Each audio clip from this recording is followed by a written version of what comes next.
unapokutana simba kwenye njia yako, huo unafanya nini? Unapokutana hicho kizuizi kwenye maisha yako, huo unafanya nini? Maana watu wengine wanaamua kurudi, wanaachana na kwenda kwenye hiyo njia. Kumbe hiyo njia ndio imebeba mafanikio yako. Ni vile shetani anataka kukutishia. Ametengeneza tukio ambalo litakufanya uachane na ile safari. Samsoni alipokutana na simba, maandiko yanasema ya kwamba Roho wa Bwana alipomjaa kwa wingi, alienda akamshika yule simba, akamrarua kana kwamba ni mwanakondoo. Bwana Yesu asifiwe sana. Haleluya. Lakini cha kwanza ni kwamba alifanya kile kitendo kwa sababu alikuwa na nguvu za Roho Mtakatifu wa Bwana.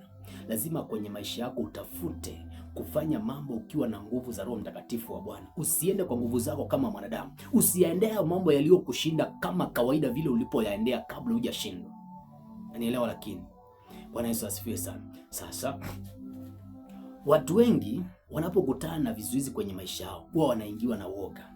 Ukisoma kwenye kile kitabu cha Timotheo wa pili kitabu cha Timotheo wa pili mlango wa kwanza mstari wa 7, maandiko yanasema, kwa maana hatukupewa roho ya woga, bali ya nguvu na upendo na moyo wa kiasi.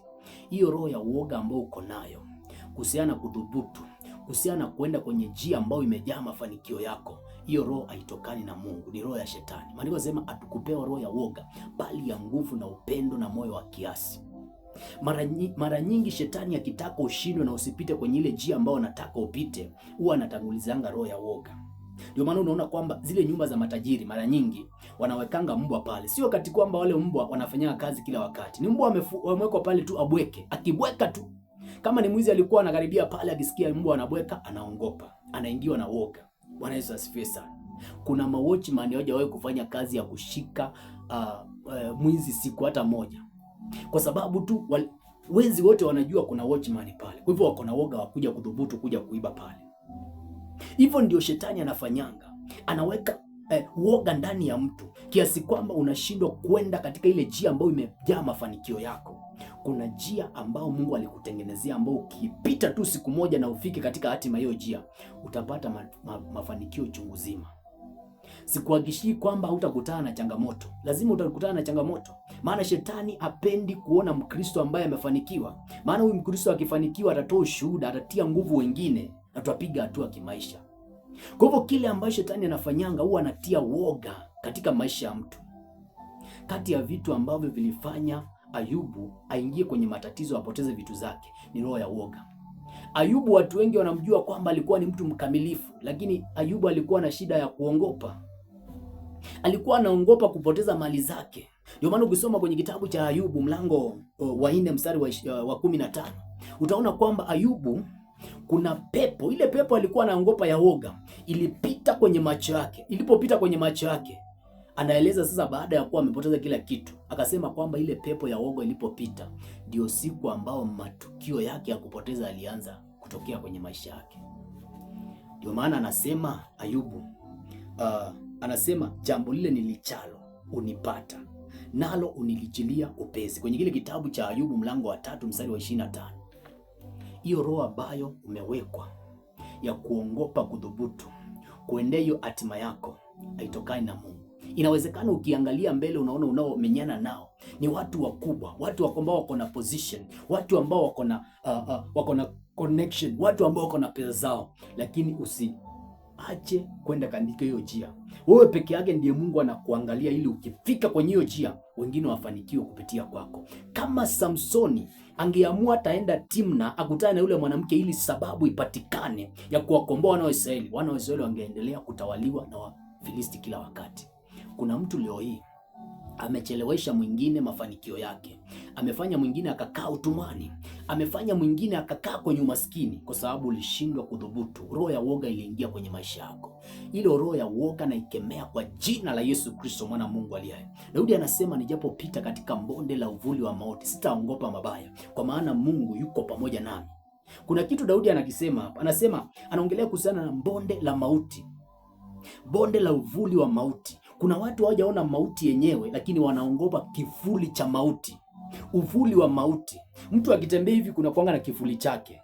Kivuli sio mtu, Lakini kuna watu wanaongopanga kivuli cha mauti, hawaogopi mauti yenyewe. Haujakutana na mauti yenyewe, lakini kwenye njia yako, kwa sababu ulisikia mtu akikwambia kwamba hiyo njia ukipita lazima ufe, lazima biashara yako ife, lakini lazima ndoa yako ife, unakataa kudhubutu. Kumbe ndio njia ambayo iko na mafanikio yako. Daudi anasema nijapopita katika bonde la uvuli wa mauti, sitaogopa mabaya, kwa jina la Yesu Kristo. Kwenye kile kitabu cha Zaburi 23 and verse 4 anasema nijapopita katika bonde la uvuli wa mauti, sitaogopa mabaya.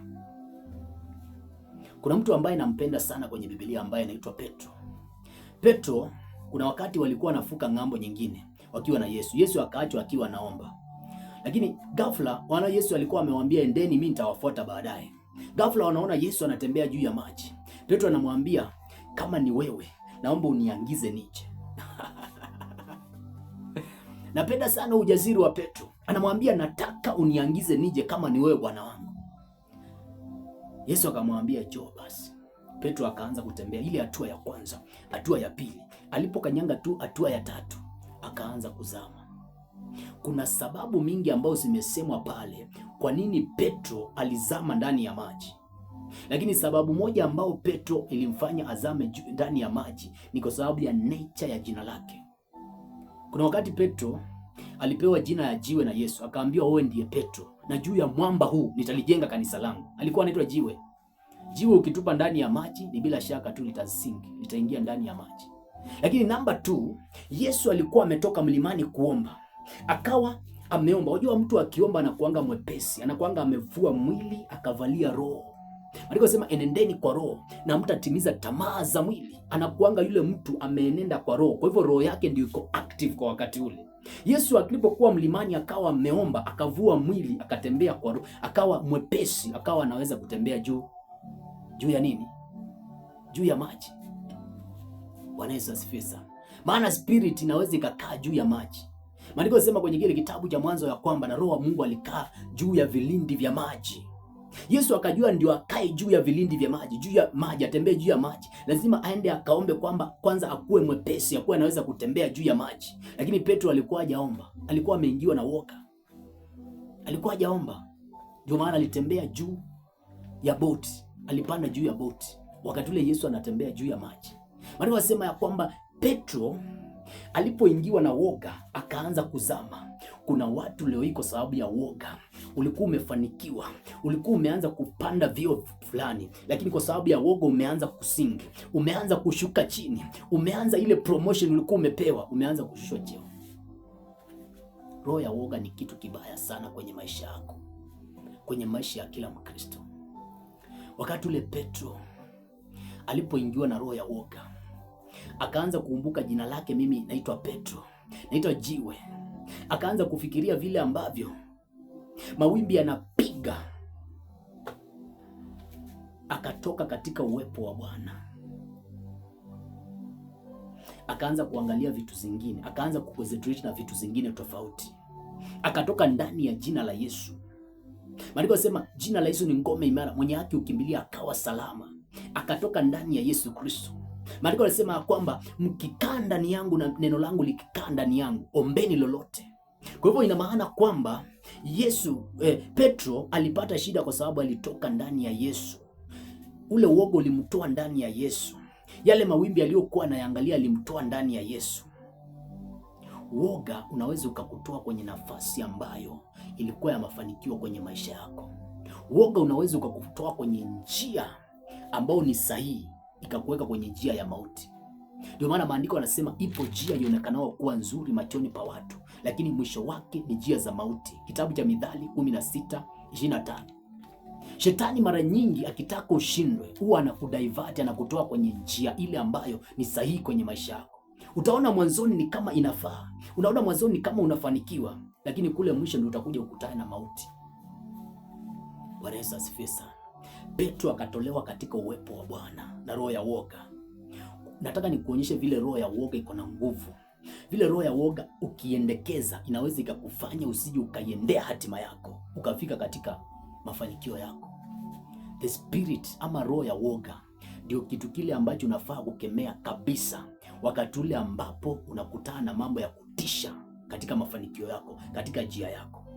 Maana ukiongopa tu Ukisikia uoga umeingia ndani yako, ujue ni bila shaka utaamua kurudi, utaamua ni kama ukatishe hiyo safari.